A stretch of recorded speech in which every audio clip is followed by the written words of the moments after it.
About 10 days after 9/11, I went through the Pentagon and I saw Secretary Rumsfeld and Deputy Secretary Wolfowitz. I went downstairs just to say hello to some of the people on the Joint Staff who had used to work for me, and one of the generals called me in. He said, "Sir, you got to come in. You got to come in and talk to me a second." I said, "Well, you're too busy." He said, "No." He says, "We've made the decision. We're going to war with Iraq." This was on or about the 20th of September. I said, "We're going to war with Iraq. Why?" He said, "I don't know." He said, "I guess they don't know what else to do."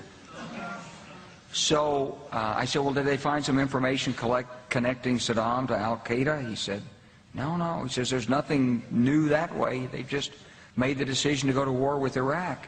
He said, "I guess it's like we don't know what to do about terrorists, but we've got a good military and we can take down governments." And he said, "I guess if the only tool you have is a hammer, every problem has to look like a nail."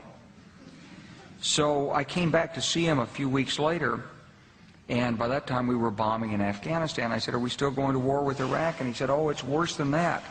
He said, he reached over on his desk, he picked up a piece of paper, and he said, I just got this down from upstairs," meaning the Secretary of Defense's office today, and he said, "This is a memo that describes how we're going to take out 7 countries in 5 years, starting with Iraq and then Syria, Lebanon, Libya, Somalia, Sudan, and finishing off Iran."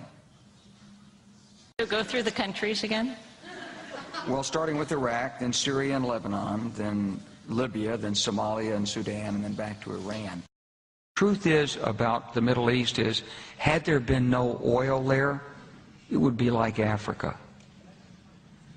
Nobody is threatening to intervene in Africa, and there's no question that the presence of petroleum throughout the region has sparked great power involvement.